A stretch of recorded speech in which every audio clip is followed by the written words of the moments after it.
마태복음 16장 13절로 20절입니다. 아마도 어떤 분들은 이 본문으로 수백 번은 메시지를 들어보셨을 것 같은데요.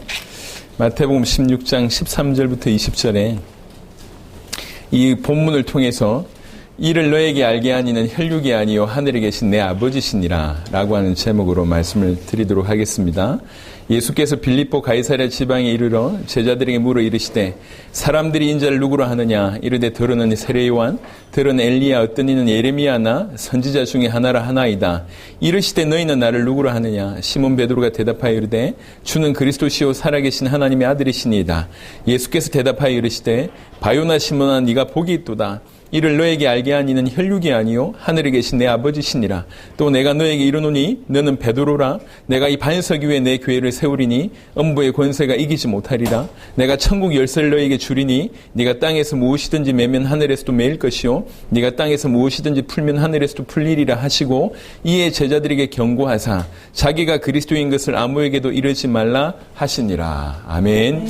여기에 예수님께서 이 베드로의 고백을 들으시고 주는 그리스도시요 살아계신 하나님의 아들이십니다. 이 고백을 들으시고 반응 보이실 때에 굉장히 놀라운 반응을 보이셨어요. 네가 어떻게 이걸 알았냐 이런 반응을 보이시면서 이를 너에게 알게 하니는 혈육이 아니요 하늘에 계신 내 아버지시다. 참 네가 복받았다 이렇게 얘기를 합니다. 왜 이런 반응을 보이셨을까요? 크게는 두 가지인 것 같은데 하나는 존재론적으로 인간 스스로는 이걸 알 수가 없습니다. 완전히 죄악에 덮여있고 영적으로 죽은 자이기 때문에 이 그리스도를 알 수가 없어요. 예. 근데 오늘은 제가 그 측면보다는 약간 다른 측면으로 얘기를 좀 하고 싶은데 그 시대의 문화상 아니면 그 배경상 예수님을 하나님의 아들 그리스도로 정확하게 고백한다고 하는 것이 정말 엄청난 일이었다라고 하는 각도입니다. 이 얘기를 제가 좀 해보도록 하겠습니다. 궁극적으로 얘기해보면 예수님 당대에는 이 메시아라고 하는 그리스도라고 하는 사상이 굉장히 왜곡되어 있습니다. 요거 하나. 또 두 번째는 그런 배경 가운데 예수님이 오셨는데 예수님에 대해서 굉장히 무지했습니다. 그러니까 메시아에 대해서는 굉장히 왜곡되어 있었고 메시아 사상에 대해서는 예수님에 관해서는 굉장히 무지했습니다. 이 무지가 어느 정도냐면 그 땅에 존재했던 수많은 사람들 중에 정말 극소수만 예수님을 정확하게 알 정도로 그 배경 자체가 엄청났다는 것이죠. 그래서 그 당시에 예수님을 하나님의 아들 그리스도로 정확하게 알고 고백한다고 한 것은 그야말로 파격적인 것이었습니다. 왜 그런가 한번 좀 제가 설명을 좀 드려보도록 하겠습니다. 우리가 익히 알기로 예수님 오시기 전에 하나님께서 먼저 메시아를 약속하셨어요. 즉 그리스도를 약속하셨습니다. 그러니까 적지 않은 시간 동안은 메시아를 기다리고 있었어요.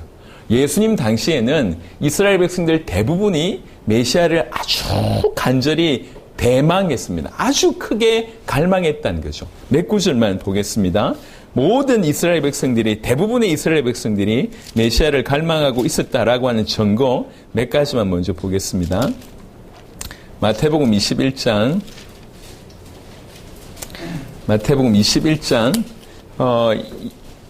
예수님이 예루살렘 입성할 때에 제 무리들의 모습인데요. 마태복음 21장 6절부터 보시면 제자들이 가서 예수께서 명하신 대로 하여 나귀와 나귀 새끼를 끌고 와서 자기들의 겉옷을 그 위에 얹음에 예수께서 그 위에 타시니 무리의 대다수는 그들의 겉옷을 길에 펴고 다른 이들은 나무가지를 베어 길에 펴고 앞에서 가고 뒤에서 따르는 무리가 소리 높여 이르되 호산나 다윗의 자손이여 찬송하리로다 주의 이름으로 오시는 이여 가장 높은 곳에서 호산나 하더라. 여기서 다윗의 자손 주의 이름으로 오시는 이 다 메시아의 다른 표현입니다. 이분이 메시아구나 라고 얘기하면서 굉장히 열정적으로 환영합니다. 그러니까 이때의 분위기가 뭐냐면 이스라엘 백성들이 메시아를 얼마나 기다렸는지를 그냥 단적으로 볼 수가 있습니다. 자, 또 한 구절이 이제 우리 누가복음 7장에 이스라엘의 대부분의 사람들이 메시아를 대망했다라고 하는 것을 그냥 말로 하는 것이 아니라 성경으로 우리가 지금 확인하고 있습니다. 누가복음 7장 18절부터 19절 세례 요한입니다. 세례 요한이 예수님께 묻죠. 요한의 제자들이 이 모든 일을 그에게 알리니 요한이 그 제자 중 둘을 불러 주께 보내어 이르되 오실 그이가 당신 오니까 우리가 다른 일을 기다리오리까 하라 하매 이제 세례 요한도 다시 묻습니다. 당신이 메시아가 맞습니까? 아니면 우리가 다른 사람 기다려야 됩니까?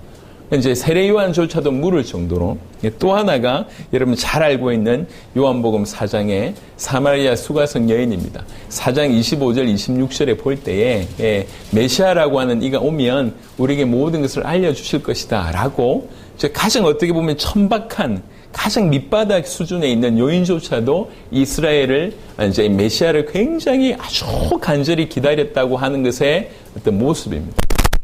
사회 전반적인 분위기가 그래요. 근데 이렇게 이스라엘 백성들이 이렇게 대망했던 이유가 있습니까? 라고 얘기할 때 역사적인 이유를 대면 구약 성경이 쭉 기록되다가 전통적으로 구약 성경의 맨 마지막이 말라기라고 하는 성경입니다. 그러니까 말라기에서 예수님이 올 때까지 시간이 한 400년 정도 걸립니다. 400년.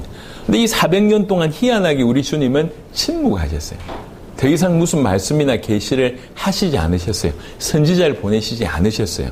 근데 이 400년 동안 이스라엘 백성들은 굉장히 극한 어려움이 있었습니다. 우리나라도 일제시대의 어려움을 통과했지만 유대인들하고 비교가 안 돼요. 여러분 원래 왕국이 이스라엘이라고 하는 왕국이 서잖아요. 첫 번째 왕이 사울이라고 하는 왕을 하나님 세우십니다. 근데 이제 하나님 마음이 합하지 않아서 그 다음에 2대 왕 다윗 왕을 세우게 되죠. 그리고 3대 왕이 솔로몬 왕입니다. 이건 다 아는 얘기잖아요. 솔로몬 이후에 나라가 쪼개져요.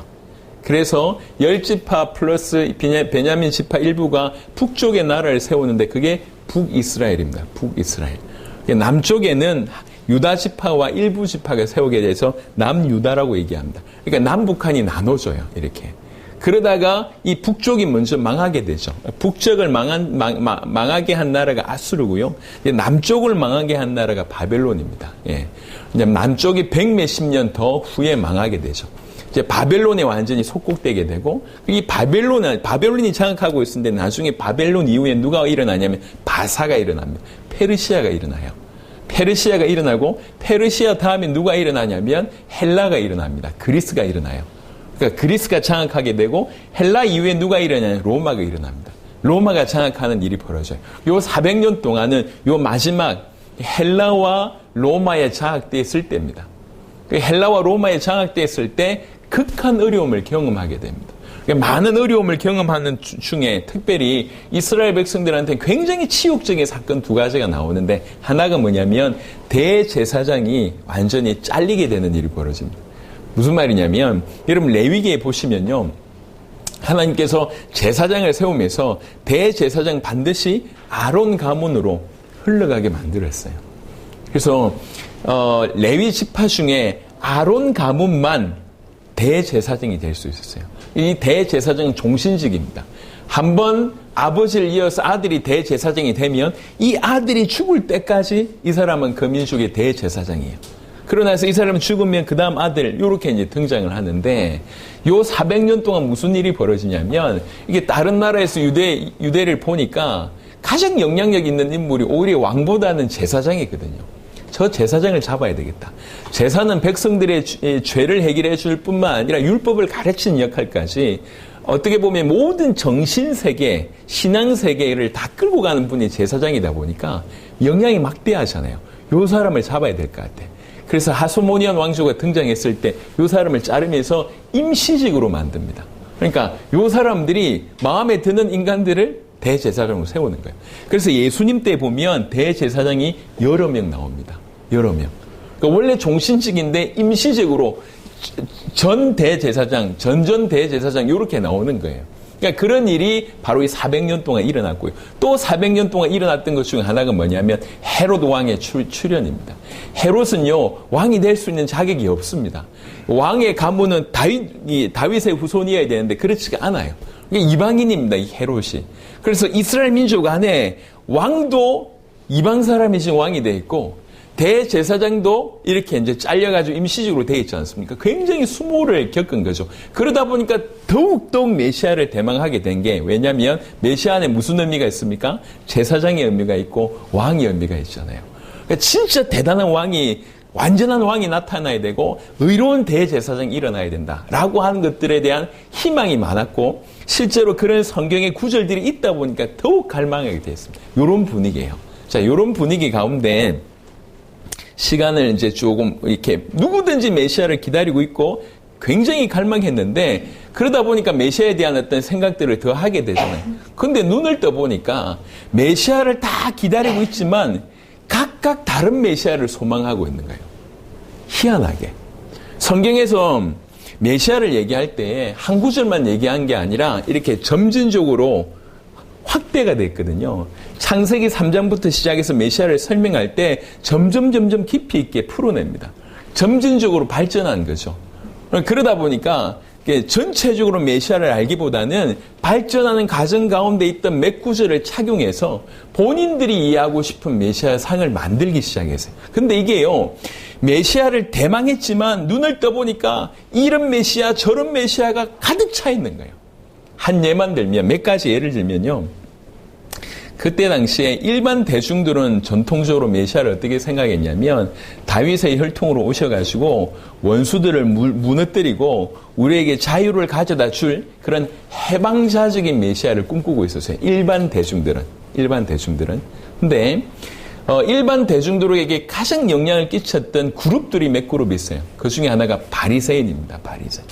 근데 바리새인은 메시아를 어떤 개념으로 봤냐면 메시아는 하나님의 나라를 이룰 자라고 이제 본 거죠. 그래서 현실적인 것보다 영적인 의미로 많이 이제 보기 시작했어요. 그러니까 하나님 나라를 설립하는 자다.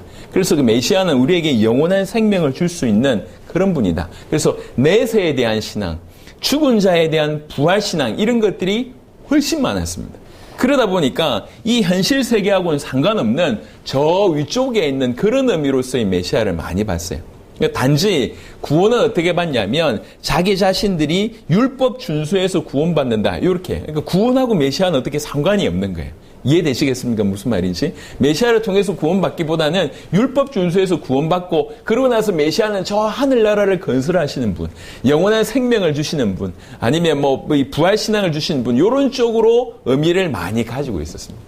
동일하게 메시아를 기다리는데 일반 대중과 바리새가 약간 좀 틀리죠. 근데 좀 더 틀린 게 뭐냐면 열심당원입니다. 열심당원은 어떻게든 로마를 무찔러야 돼. 그러니까 지극히 현실적인 메시아를 주장했던 사람들이 정치적이고 민족적인 메시아, 현실적인 메시아를 주장했던 인물들이 열심당원입니다. 그리고 랍비들이 있어요. 여기 성경에 보면 주로 선생님들, 어떤 성경을 가르치는 랍비들은 뭘 꿈꿨냐면 랍비들은 율법 교사로서의 메시아를 꿈꾼 거예요. 성경을 더 잘 가르치면서 이렇게 꿈꾸는 겁니다.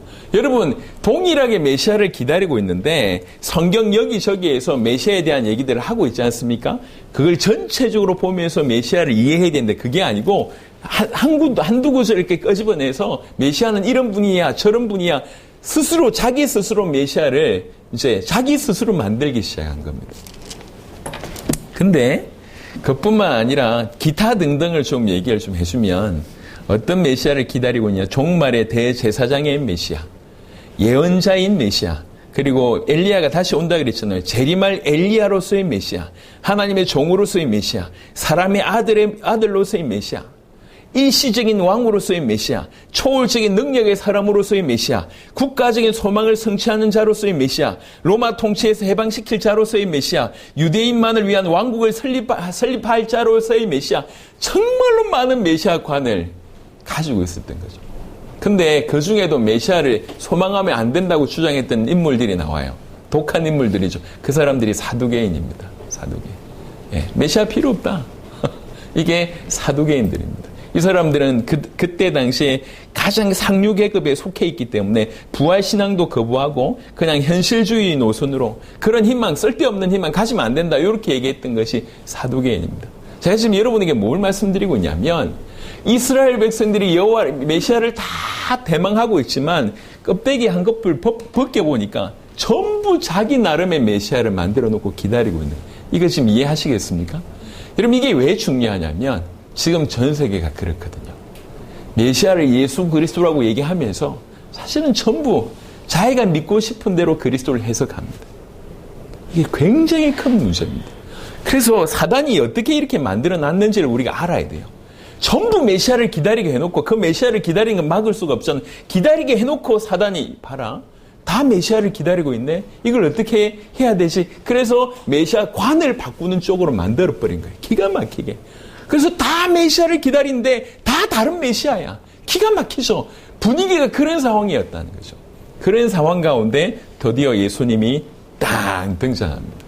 등장하는데 예수님의 모습들을 보고 어떤 분들은 예수님을 자기가 기다리던 메시아로 해석을 해요. 근데 예수님을 메시아라고 부르지만 아까 말씀드렸던 것처럼 전부 다른 메시아의 이미지를 가지고 있지 않습니까? 근데 그것보다 더 심각한 건 뭐냐면 예수님이 메시아로 왔는데 아예 메시아로 인정 안 하고 다른 소리를 하기 시작하는 거죠. 오늘 읽었던 마태복음 16장에 한번 보겠습니다. 왜 그때 예수님을 하나님의 아들 그리스도라고 고백했을 때 예수님께서 이렇게 좋아하시고 놀라셨을까요? 인간이 존재론적으로 메시아를 정확하게 알 수 없다라고 하는 것도 맞지만 실상 그 분위기가 전부 흐린 물이라서 선명하고 순수한 뭔가를 고백한다는 것이 쉽지 않다는 걸 지금 제가 말씀을 드리고 있는 겁니다. 여기 보면 마태복음 16장에 사람들이 인자를 누구라 하느냐라고 물었을 때에 어떤 이는 세례요한, 엘리야, 또 어떤 이는 예레미야, 선지자 중에 하나라 합니다. 이렇게 얘기합니다. 물론 우리가 익히 들었던 것처럼 세례 요한은 너무 좀 어떤 민중을 이렇게 움직였고 사회 운동을 좀 했고, 엘리야는 능력 운동의 어떤 대표자고, 예레미야는 구제 운동의 대표자고, 선지자는 말씀 가르치는 부분으로 이제 예수님의 그런 모습이 있기 때문에 이렇게 본 것이다라고 한 해석도 틀린 해석은 아닙니다만 사실은 원래 원문에 그 배경에는 그런 해석이 아니에요. 요 무슨 해석이냐면 그때 당시엔 주석가들이 왜 이런 얘기를 했을까를 연구를 해보니까 그때 당시에 이스라엘 백성들에게 있어서는 어떤 신앙이 있었냐면 이거를 신앙이라고 해야 될지 아니면 그냥 이렇게 통용되는 생각이라고 해야 될지 모르겠는데 예수님에게 너무 놀라운 역사가 일어났잖아요. 기적 같은 게 일어났지 않습니까? 기적 같은 걸 일으켰을 때 하나님이 보내신 사람이다라고 하는 개념이 있어요. 그 중에도 뭐냐면 죽었던 자가 살아나면 이런 기적을 일으킨다. 이런 생각이 있는 거예요. 그러니까 죽었던 자가 살아났다는 얘기는 하나님이 죽었다가 살리셨다는 거죠. 죽었다가 살아났다는 것은 하나님이 죽었다가 살리셨다는 것인데 그러면 죽었다가 살아난 이 자에게 하나님께서 그만큼의 어떤 능력도 부여하신다. 이렇게 생각을 한 거예요. 그래서 죽은 선지자가 살아나면 너무 놀라운 일을 일으킨다고 하는 것이 그 배경에 깔려 있습니다. 얼마 전에 세례 요한이 죽었어요. 근데 세례 요한이 지금 이 기적을 일으키는 거 보니까 그 죽었던 세례 요한을 하나님 일으키셔서 저런 일을 하시나 보다. 그래서 세례 요한이시 않냐 이렇게 얘기하는 겁니다. 그 중에 또 대표적인 구약의 선지자 중에 다시 오실 것이라고 얘기했던 인물이 말라기에서에 보면 엘리야입니다. 그래서 저 엘리야가 아닌가 이런 생각을 한 거예요. 그냥 엘리야처럼 능력을 많이 일으키기 때문에 엘리야 아닌가 이런 개념이 아니라 죽은 자가 살아나면 저런 능력을 일으킨다는 거죠. 그래서 대표적인 죽었던 자 중에 잘 알려진 선지자가 누구냐? 세례 요한이기 때문에 세례 요한 아닐까? 엘리야가 아닐까? 혹 그 구약의 예레미야 아닐까? 아니면 요 사람들이 아니면 저 먼저 죽었던 그 선지자 중에 하나가 아닐까? 이렇게 하는 얘기입니다. 이해하시겠죠? 무슨 말씀인지? 그런 분위기예요. 예수님이 오셨는데 분명히 저분이 보통 능력을 보이는 건 아닌 것 같고 뭔가 대단한 일을 행하는 것 같은데 죽은 자가 다시 살아나서 저런 일을 하는가 보다. 그래서 세례 요한 아닌가? 엘리야가 아닌가? 예레미야가 아닌가? 죽었다가 살아난 선지자 중에 하나가 아닌가? 이렇게 얘기합니다. 그래서 성경에 보면 그런 흔적들이 많이 있습니다. 여하튼 예수님은 지금 메시아로 왔는데 눈을 떠보니까 이스라엘 백성들이 메시아를 다 기다리고 있지만 각각 다 다른 메시아 사상을 가지고 있는 거예요. 이것만 해도 기가 막힌데 그럼에도 불구하고 예수님이 등장하셨어요. 그런데 예수님에 대해서 다 무시하고 있는 겁니다. 사단이 메시아라고 하는 사상을 대망하게 하면서도 메시아를 철저하게 변질시켰고 메시아는 이런 존재야 라고 완전히 변질시켰고 예수님이 오셨는데도 예수님에 대해서는 철저하게 무지하게 만든 그런 토양 위에 당신은 하나님의 아들 그리스도입니다 라고 하는 충격적인 고백을 하게 되는 거죠. 여러분 또 하나를 더 좀 보시면요. 이스라엘 백성들은 지금도 그렇지만 지금도 유대교가 있잖아요. 유대교는 지금도 뭘 주장하고 있냐면 여호와 유일 사상을 주장하고 있습니다. 그 말은 무슨 말이냐면 예수 하나님 아니야, 성령 하나님이 아니야, 요 말입니다. 여호와 하나님만 하나님이라는 거죠. 삼위일체를 인정하지 않습니다. 유대교는 요 차이는 아실 겁니다. 근데 그 유대교가 메시아를 이렇게 알고 있고 기다리고 있냐? 기다리고 있어요. 유대교 여전히 메시아를 기다리고 있습니다. 하지만 그들은 주장하기를 예수님이 메시아가 아니라고 그들은 주장할 뿐입니다. 그들은 메시아를 믿고 있습니다. 아직도 기다리고 있습니다. 근데 차이가 뭐냐면 똑같은 메시아를 얘기하고 있는데 그들이 말하는 메시아와 우리가 말하는 메시아가 차이가 있어요. 다른 여러 가지 있지만 가장 결정적인 차이는 뭐냐면 그들이 말하는 메시아는 하나님이 아니에요. 그러니까 여호와가 메시아를 보냈기 때문에 하나님이 보내신 자일 뿐이지 이분이 여호와일 수는 없다는 거죠. 이분은 하나님이 아닙니다. 유대교가 주장하는 메시아. 기독교는 뭐냐면 뭘 주장하고 있냐면 그 예수님을 하나님이라고 믿는 거예요.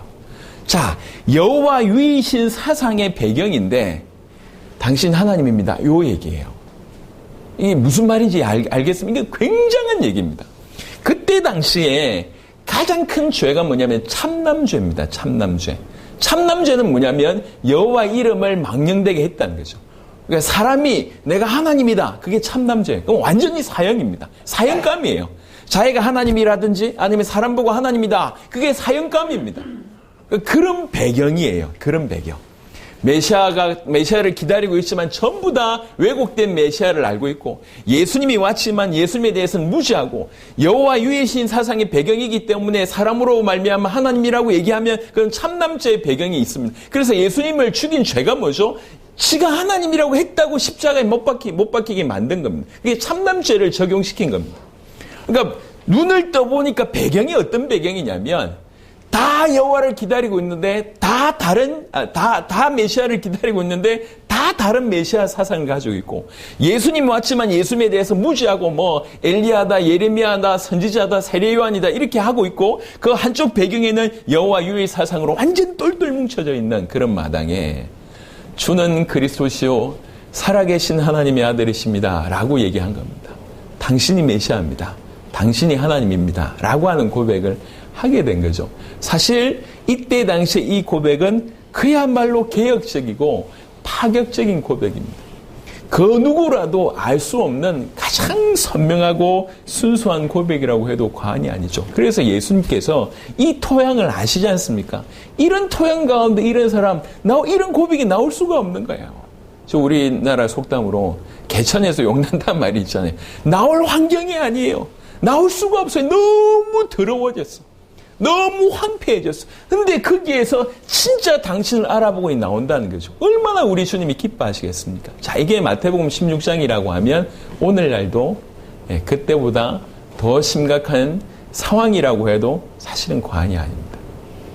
지금 그때 유대의 상황보다 예루살렘 상황보다 지금 더욱 심각하다 해도 과언이 아닙니다. 목사님, 교회가 이렇게 많은데요. 그러니까요. 교회가 이렇게 많은데 그래서 예수님을 부르짖는 사람들이 그렇게 많은데 그렇게 많은 사람들이 예수님을 부르짖으면서도 성경대로 예수 믿는 사람들이 거의 없다고 하는 그런 참 안타까움을 우리가 보고 있지 않습니까? 이제 비난하는 게 아니에요.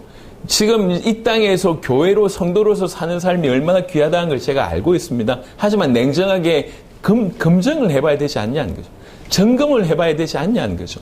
또 그때보다 지금 더욱 강력하게 마지막 때이기 때문에 더욱 강력하게 일하고 있는 사단을 우리가 인정하자는 거죠. 수많은 사람들이 예수 그리스도 믿는다고 합니다. 근데 저 깊은 속에 어떤 게 있냐면 그 그리스도와 자기와 전혀 무관합니다. 말은 그리스도를 믿는다고 하지만 자기 인생에 전혀 그리스도는 영향을 끼치지 못하고 있습니다. 내 기도 하나 응답 못 해주는 분, 이 정도로 생각하고 있습니다. 그러니까 입은 그리스도를 외치고 있는데 묻고 싶은 거예요. 도대체 그리스도가 누구냐라고 얘기할 때 자기 나름의 그리스도의 어떤 상을 다 가지고 있습니다. 그러니까 이스라엘 백성들에게 메시아를 기다리고 해놓고 그리스도를 왜곡시켰던 그 사단이 지금 우리에게 지금 이 땅에는 존재하지 않을까요? 아닙니다. 훨씬 더 강력하게 이름 부르라는 거지. 마음껏 기다리라는 거지. 그거 좋다는 겁니다. 메시아를 기다리고 메시아를 부르고 메시아를 찬양하고 다 좋아. 근데 메시아를 정확하게 알고 있냐? 전부 왜곡된 메시아상을 가지고 있습니다. 예수님도 마찬가지예요. 그러니까 이런 토양에서 완전히 어둡고 황폐한 토양에서 베드로가 당당히 일어나서 당신은 하나님의 아들 그리스도입니다. 나의 주인이십니다. 라고 고백할 때 이 고백이 예수님 보시기에도 너무너무 놀라운 거죠. 여러분, 지금이 바로 그런 시대입니다. 마지막 시대입니다. 정말 많은 사람들이 예수님 믿는다고 얘기하고 있습니다. 이스라엘 백성들이 메시아를 대망했던 것처럼 정말 많은 사람들이 예수님을 부르짖고 예수 그리스도를 믿고 예수 그리스도를 위해서 산다고 하는데, 그런데 과연 성경에서 말하고 있는 그런 메시아로 정확하게 알고 있는가, 그렇게 믿고 있는가, 그건 다른 얘기잖아요. 여러분, 예수님께서 오셨을 때 아까 얘기했던 전부 다른 메시아 사상을 가지고 있었을 때 예수님께서 능히 계속 얘기했습니다. 메시아는 어떤 일을 하실 것인지. 그들이 가지고 있는 모든 관념을 완전히 깨는 의미를 계속 언급하셨어요. 몇 구절 한번 보겠습니다. 마가복음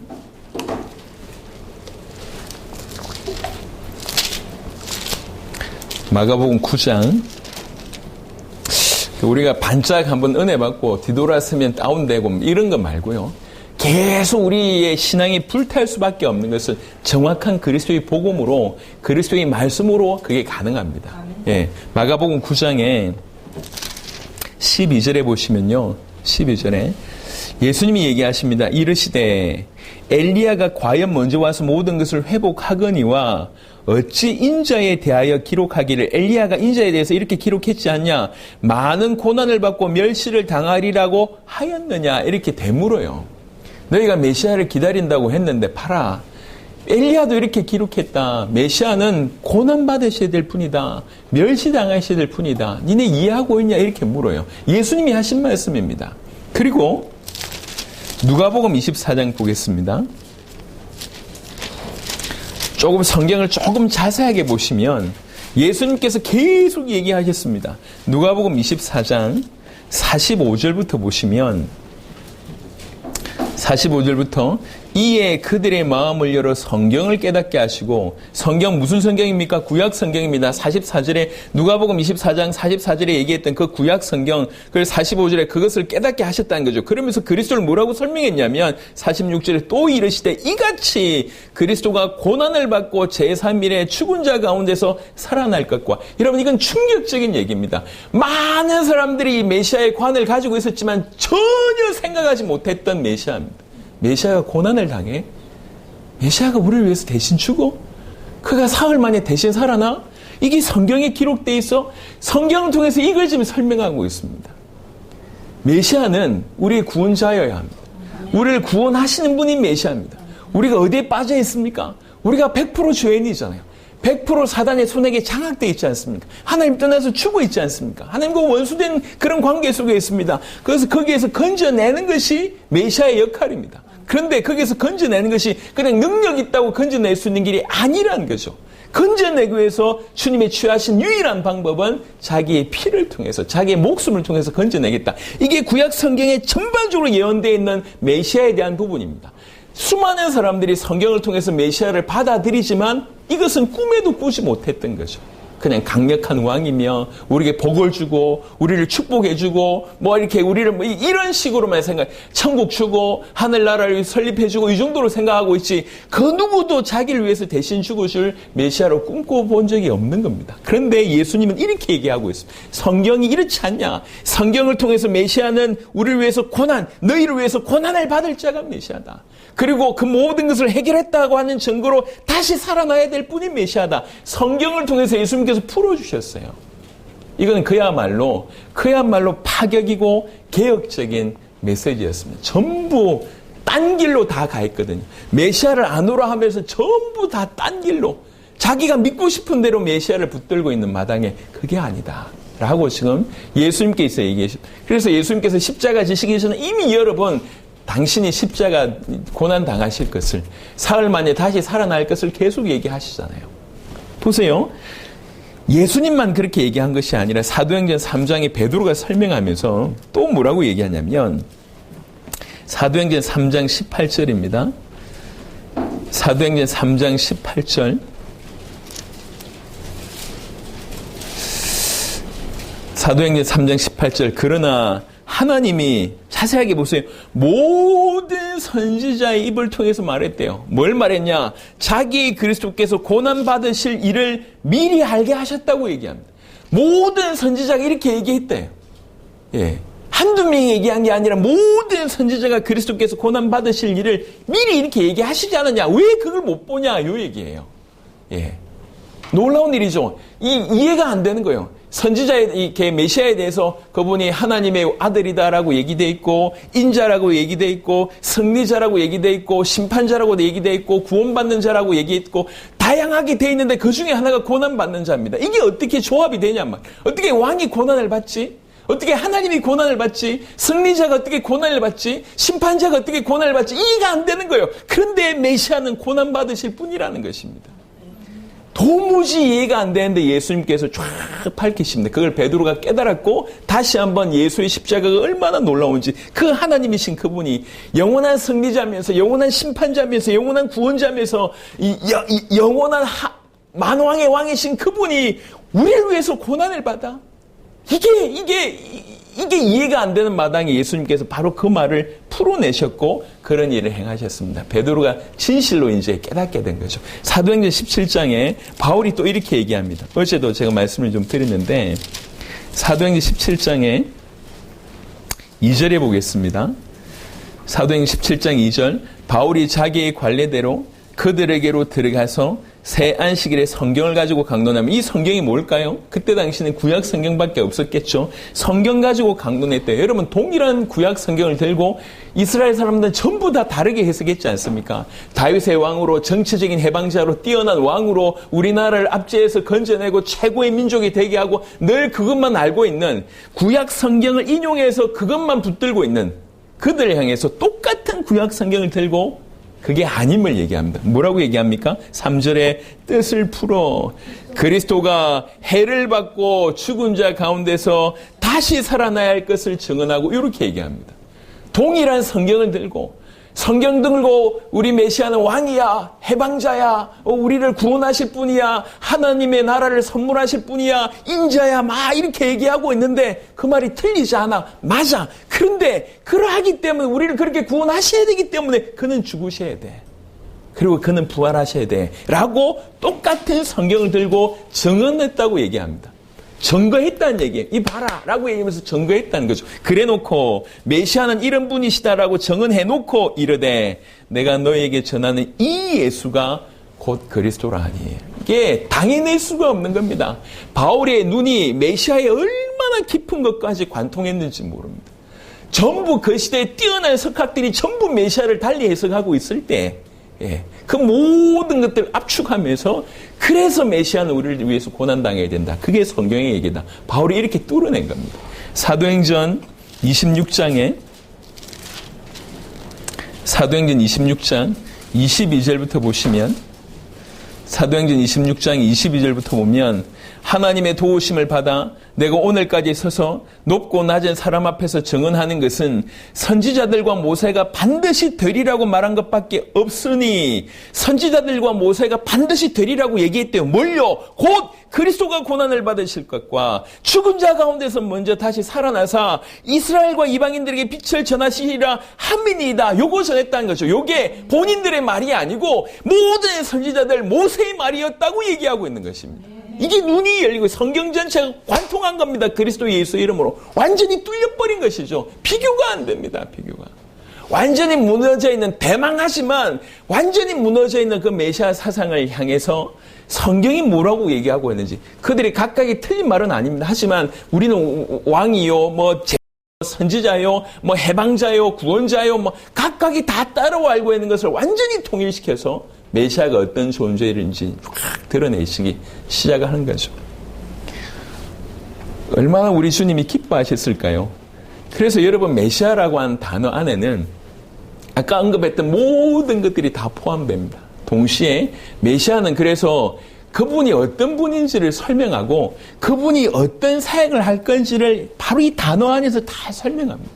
메시아는 왕이며 제사장이며 선지자라고 하는 얘기입니다. 그 말은 우리를 죄 가운데서 사단의 소나기에서 하나님 떠나 있는 죽음 가운데서 우리를 건지시는 분입니다. 이분은 그 말은 그분의 사역을 얘기할 뿐만 아니라 이를 정도로 능력 있는 하나님이다라고 하는 그의 존재를 메시아가 다 같이 언급하는 겁니다.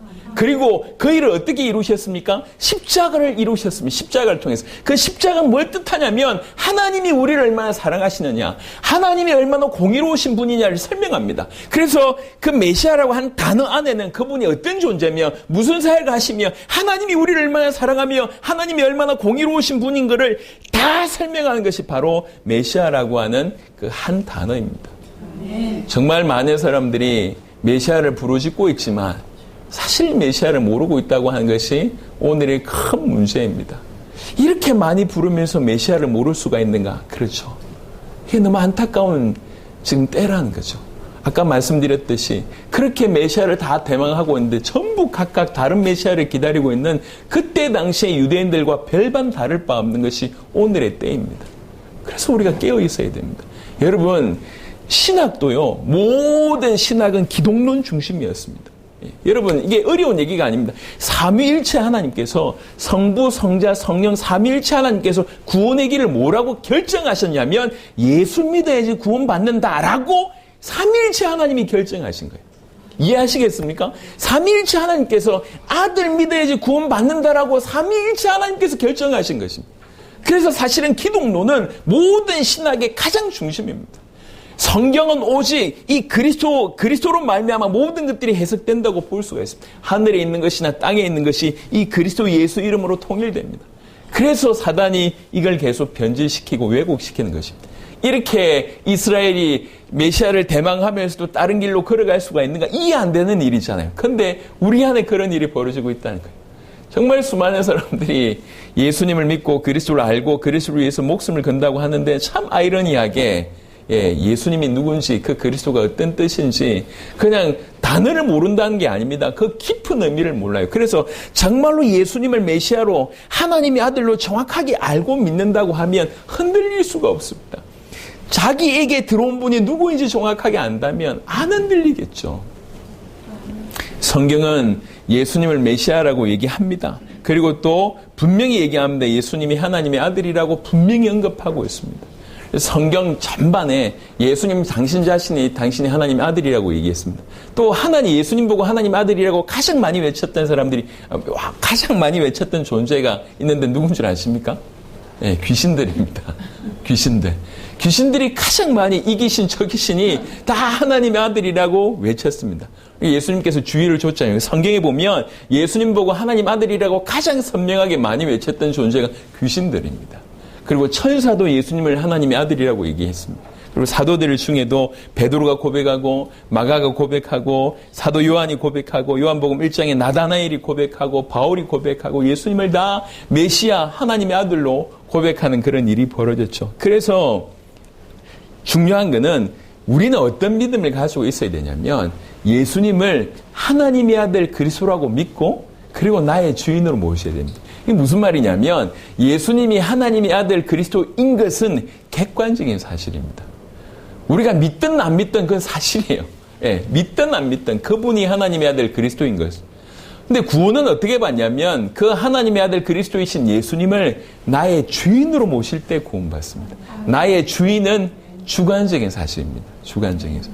그러니까 객관적인 그 하나님의 아들 그리스도이신 예수님을 나의 주인으로 모실 때, 내 인생의 주인으로 모실 때, 내 인생의 주인의 자리에 그분을 모실 때, 나는 그분의 종이 됐을 때 참으로 우리는 구원을 받는 것입니다. 그래서 예수님을 하나님의 아들 그리스도 우리 주로 믿는 것입니다. 그래서 마태복음 16장에 다시 돌아가 보시면 마태복음 16장 16절 보겠습니다. 이제 말씀을 조금 정리해야 될 때가 이제 온 것 같습니다. 마태복음 16장 16절에 시몬 베드로가 대답하여 이르되 주는 그리스도시요 살아계신 하나님의 아들이십니다. 굳이 우리식으로 표현하면 예수님 당신은 하나님의 아들 그리스도이시며 나의 주인이십니다. 이 얘기입니다. 그게 우리가 알고 있던 익두스의 고백이에요. 익두스, 그 물고기 있잖아요. 물고기가 익두스가 다섯 글자입니다. 다섯 글자인데 요게 원래 5가지 단어의 앞글자만 뽑아낸 거예요. 5가지 단어가 뭐냐면 예수, 그리스도, 하나님, 아들, 주라고 하는 이 5가지 앞글자를 뽑아내 보니까 익두스가 된 거예요. 그 익두스가 물고기라고 해서 그냥 물고기를 표시한 겁니다. 이 물고기 익두스는 그 사람의 신앙 고백들입니다. 초대교회 신앙들의 망국 공통으로라고 할 수 있는 신앙 고백입니다. 이 고백이 뭐냐? 예수님은 그리스도이시고 하나님의 아들이시고 주인이십니다. 이 얘기예요. 그게 그 초대교회 신앙 고백이었어요. 우리가 그 고백을 정확하게 아는 겁니다.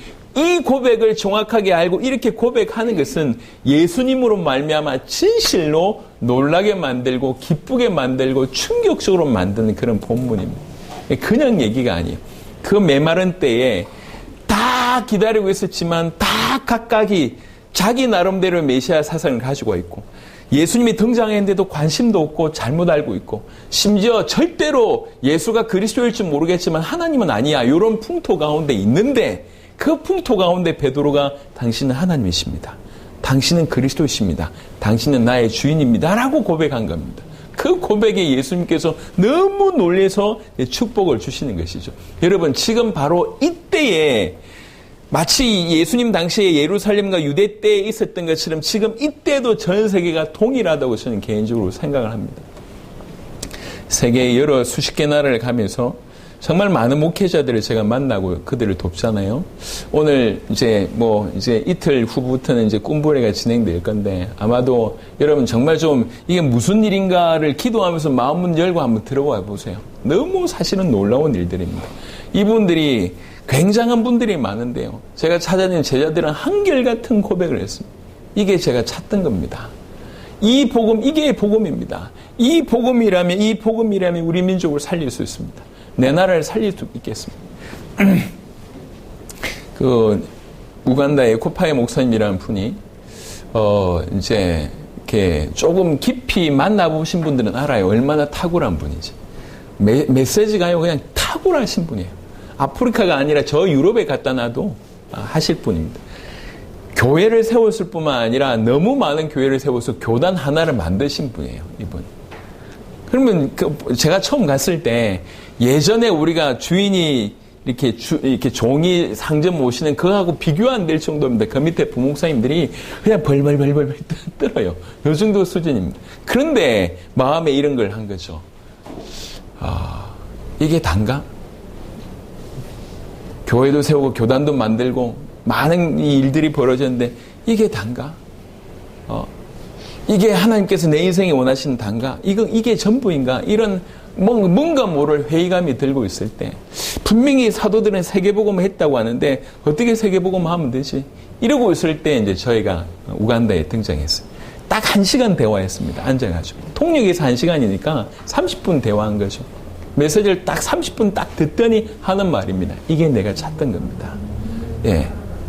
이게 맞습니다. 세계복음 하겠습니다. 그때부터 지금까지 세계복음 하고 있어요. 교회들 많이 떨어져 나갔어요. 예. 교단들이 이렇게 무너지고 쫓겨나기도 하고 상관없습니다. 걷기가 불편하세요. 근데 그 몸으로 지금 계속 연세가 많으십니다. 그 도로가 올바르지 않은 도로에 지금 이분이 우간다에서 옆에 르완다 그리고 탄자니아, 말라위, 이렇게 잠비아, 콩고 계속 사역하고 있습니다. 그 마음에. 우리 아프리카 대표 카쿠라고 하는 목사님이 계십니다. 이분이 유럽에서 10년 이상 공부하신 분이에요. 그리고 다시 자기 고향 코트디부아르로 딱 들어가 보니까 아프리카에서 벌어진 일을 보면서 너무 기가 막힌 거예요. 그래서 얘기했어요. 이게 하나님 뜻이 아니야. 이게 하나님이 원하시는 게 아니야. 이건 틀렸어. 이건 올바르지 않아. 다 그렇게 얘기하고 다녔어요. 그러니까 동료들이 찾아온 거예요. 예. 이게 틀렸다고 얘기하는데 그게 그러면 어떻게 해야 되는데 뭐가 맞는데라고 얘기를 한 거예요. 그러니까 그게 유럽 갔다가 돌아와서 자기 나라를 보면서 전부 틀렸다고 한 것을 자기가 알겠는데 그래서 틀렸다고 얘기했는데 본인도 그렇고 그들도 그렇고 뭐가 없냐면 그건 뭐가 맞는데 답이 없는 거예요. 틀린 건 알겠는데 어떻게 해야 되는지에 대한 해답은 없었던 거죠. 그리고 이따가 이제 저희를 만났어요. 이 복음이 들려지는 순간 그리고 주님 다시 오신다고 하는 이 방향이 선명하게 딱 결정되는 순간 답을 얻은 겁니다. 그렇지, 이게 맞지. 이런 제자들이 일어나서 지금 세계복음하고 있습니다. 여러분, 오늘 죄송하지만 정말 수많은 어떤 이 교회 안에서 또 성도들의 모습 안에서 많이 그리스도가 외쳐지고 있지만 사실 그리스도 뜻도 모르고 있습니다. 그분이 어떤 분인지 무슨 일을 하셨는지 그분이 우리 인생 가운데 임한다고 하면 그것이 어떤 의미인지를 모르고 있습니다. 그러면서 그냥 맹목적으로 이제 교회 생활을 하고 있죠. 근데 실제로 신앙이라고 하는 것이 어려울 것도 없고 이렇습니다. 한번 보세요. 예수님께서 요한복음 마태복음 16장에 17절에 예수께서 대답하여 이르시되 바요나 시몬아 네가 복이 있도다. 이를 너에게 알게 하느니 혈육이 아니요 하늘에 계신 내 아버지시니라. 이렇게 엄청난 얘기를 하십니다. 요한복음 11장만 잠시 보겠습니다. 요거 보고 다시 들어올 건데요. 요한복음 11장에 베드로하고 똑같은 고백을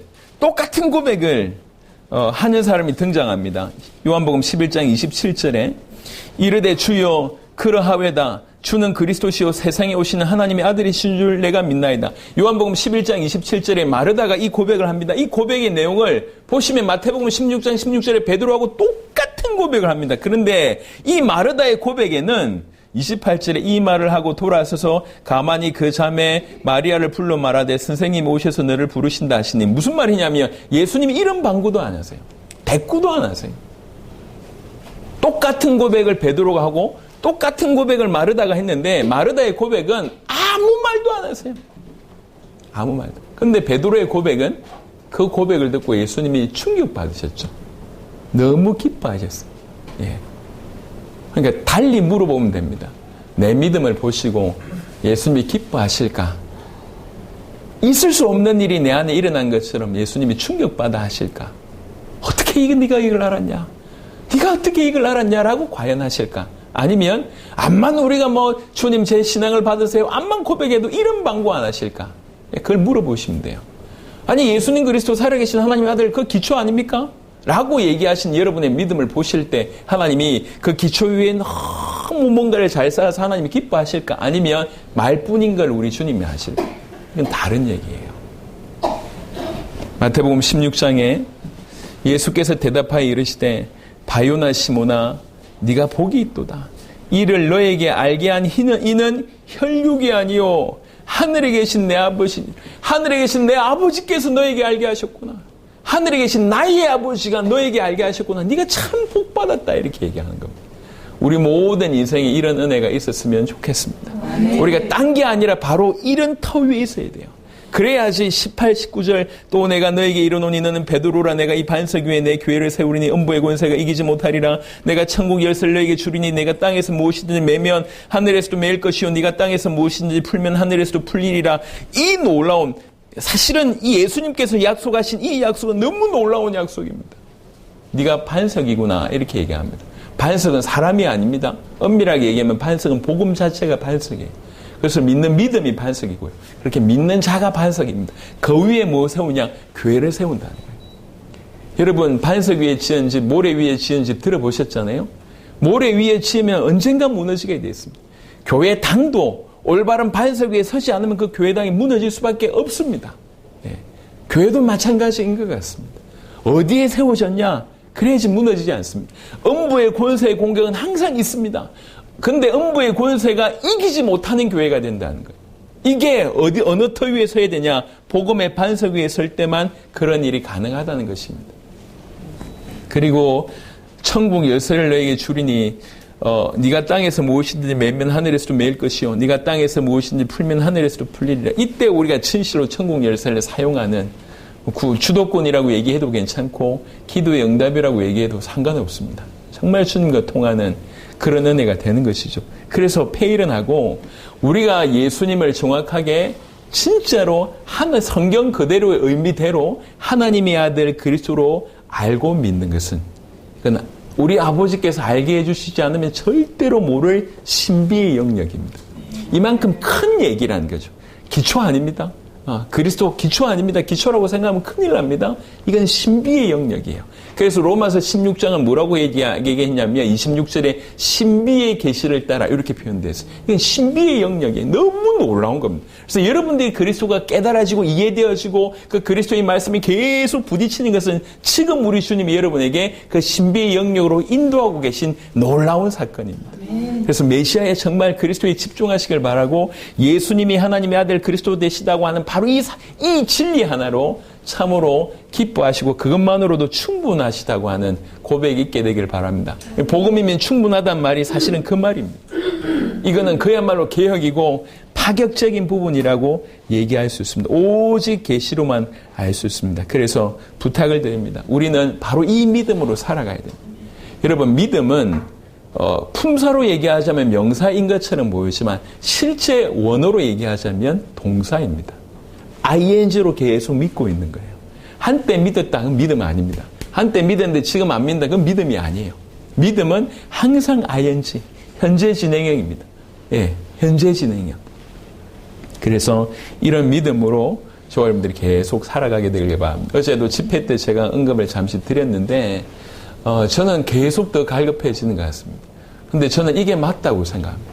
계속 예수님을 알아가고 그 예수님을 알아갈수록 찬양도 더 힘이 나고 알아갈수록 기도도 더 힘이 나고 알아갈수록 주의 일도 더 힘이 나고 그렇습니다. 그냥 일이 아니고 정말 예수 안에서 그리스도 예수 안에서 행한다고 하는 것들이 점점 이해가 됩니다.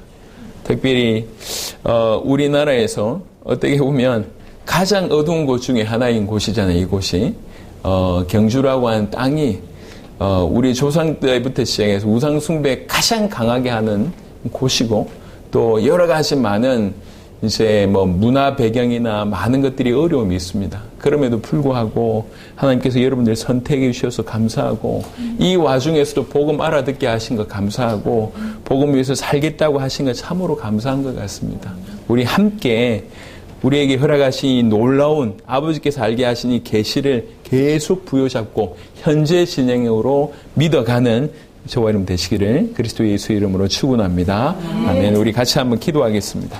우리 짧지만 주님 정말 이 신비의 영역이라고 할 수 있는 신비의 계시를 우리에게 계속 허락하여 주시옵소서. 계속 예수님을 하나님의 아들 그리스도로 알고 믿고 이 믿음으로 살아가게 하시고 이 믿음이 모든 것을 회복시키는 그런 은혜가 있게 하시고 특별히 우리에게 허락한 수많은 영혼들, 수많은 지역들, 전 세계에 다 살리는 그런 역할 바로 이 복음으로 바로 그 일까지 감당할 수 있도록 역사하여 주시옵소서. 주신 바 말씀 붙들고 우리 짧게 간절하게 기도하도록 하겠습니다. 살아계신 주님 감사를 드립니다. 아버지 하나님 귀중한 하나님의 교회에 아버지 하나님의 세우신 이 경주의 교회에 능력의 복음을 전파하게 하심을 감사를 드립니다. 주님이여 이 마지막 때에 아버지 이스라엘처럼 메시아를 대망하고 있지만 왜곡된 메시아 예수님이 오셨지만 예수에 대한 무시로 가득하고 아버지 절대로 그는 하나님일 수가 없다고 하는 그 배경과 그 바탕 하에 주는 그리스도시요 살아계신 하나님의 아들을 고백하시며 아버지 하나님의 주님께 칭찬받았던 아버지 베드로처럼 우리 모두가 그런 신앙 가운데 있을 수 있도록 하나님 역사해 주시기를 기도합니다. 우리 하나님이 알게 하셨습니다. 주 예수의 아버지께서 우리에게 깨닫게 하셨습니다. 이 신비의 영역에 속한 그 계시를 우리에게 허락하여 주셨습니다. 주님이 가치를 알게 하시며 아버지 계시를 부여들고 아버지 부여잡고 계속 믿음으로 도전하고 승리하는 우리 모두가 될 수 있도록 하나님 역사해 주시기를 간절히 소원합니다. 믿음으로 계속 나아가게 하여 주옵소서. 예수 안에서 그리스도 예수 안에서 아버지 하나님 그가 주시는 그 은혜 가운데서 계속 성장하고 발전하고 나아갈 수 있도록 하나님 역사해 주시기를 간절히 소원하고 원합니다. 모든 성도들에게 주여 하나님의 놀라우신 은혜 주님이 말 수 있도록 하나님 역사하여 주시옵소서. 선포된 말씀이 땅에 떨어지지 아니하고 아버지 이 땅을 살리게 하시고 이들 영혼을 살리게 하시고 그리스도 예수 안에 생함으로 말미암아 모든 아버지 하나님의 우리와 연결된 모든 영역이 살아나게 도와주옵시며 주님 마침내 이 종들을 통해서 세계복음화가 우리들의 이루어진 놀라운 일들이 주여 벌어지도록 하나님 역사하여 주시옵소서. 할렐루야 할렐루야. 하나님 감사합니다. 주님 참으로 우리 육신으로 절대로 알 수 없는 하나님의 신비인 하나님의 신비에 계신 예수님을 하나님의 아들 그리스도로 알고 믿고 우리의 주인으로 모실 수 있는 그런 놀라우신 은혜를 우리에게 허락하여 주셔서 참으로 감사를 드립니다. 항상 우리 초점이 우리 하나님의 아들 그리스도이시며 우리 주이신 예수님에게 항상 초점 맞춰져 있는 우리 모두가 되게 하여 주옵소서. 그래서 예수 안에서 살게 하시고 그리스도 예수 안에서 살아가게 하시고 그래서 그 예수 이름으로 모든 부분들이 회복된 은혜가 우리 가운데 있게 하여 주옵시며 우리와 닿는 모든 영역이 바로 우리 때문에 우리 안에서 행하시는 그리스도 때문에 다 회복되는 일이 벌어지도록 역사하여 주옵소서. 그래서 우리 세대의 세계복음화를 정말 이루는 그것들을 위해서 성실하게 쓰임받는 우리 모두가 되도록 주님 축복하여 주시옵소서. 감사를 드렸고 우리 주 예수 그리스도의 이름으로 기도드렸습니다. 아멘.